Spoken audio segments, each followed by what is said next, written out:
Welcome back to another edition of the Bloomfield Pride Points. Today with me we have Mrs. Fields, Mrs. Dickinson, Mrs. Kerr, Mrs. Heaton, and Mrs. Miller, all to talk about the Middle School Success Night.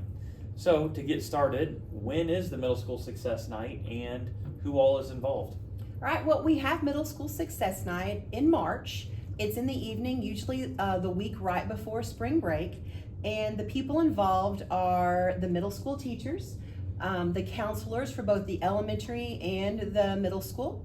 And most involved is the 5th grade students and parents. We want them to come and be excited about coming to middle school and the transition. We have instrument testing with Miss Katie Helms that night. We have our counselors, we have our principal. Mrs. Bladen kindly opens the library and showcases the library that the kids will be using next year. We invited Miss Megan Gainey, our new social worker. Clubs and coaches are invited to come and showcase the clubs that are available. We also had Miss Neighbors, who will be the science teacher next year for the 6th grade. I think anybody else was invited to come if they had something to offer for middle school. Well, I really appreciate that, and it sounds really organized, which obviously, if you look at these teachers by their outfit today, you can tell they're organized. So what do you plan or prepare for the event? Okay, we have to reserve the space, so normally we are in the new commons area. We order snacks so that everybody has something to snack on while they're there. We have boards that we have created for all of the sports, all of the clubs, and all of the classes. We invite the parents by creating a flyer that we put on social media. We also have somebody who comes in and does the cardinal for us for that evening. We've made bingo cards that to get the kids involved with every single subject area.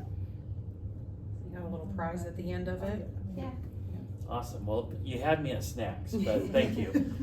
What are the goals for the evening?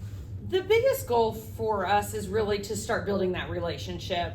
We want to put the names with the faces. With the elementary, they're down there. They rarely see us in this hallway, so we're brand new people.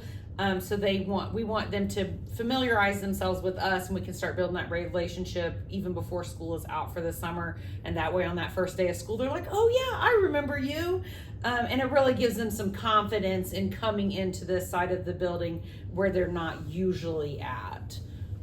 Great. And so when you meet with parents and 5th grade, incoming 6th grade students, what are the most common worries from those incoming 6th graders and their parents? Mostly we hear lockers. Lockers are a big worry. Getting lost in the middle school and high school, bullying, maybe just being around and interacting with other kids. Teachers, I think mainstream media, videos, and TV make middle school out to be kind of scary, and we want to introduce them to the different things so they're not as scared. And then of course the work is more difficult, they worry about that, and parents worry about how the students have more independence and it's more student responsibility. Good. And so what advice do you have for those concerns? I think the biggest advice that I can tell parents or kids is, we are here for the kids. They just need to come find us when they have an issue, come to one of us. We're here to help them in any way. If it's with their locker, we can open it for them. Helping them with time management, with that independence side of things. We want them to succeed. I think that's why we all became teachers, is to help these kids. So Awesome. And is there anything else anybody wants to add? So just that the event is planned by this team of middle school teachers, and we get with the elementary guidance counselor to make sure that we're covering the things that they feel is necessary to make the kids feel like they're ready to come in starting the first day of school for 6th grade. Well, I really appreciate it. I appreciate you doing this video, but I appreciate more your willingness to help set those students and their parents up for success in the middle school. So thank you all. And thank you for joining another edition of the Bloomfield Pride Points.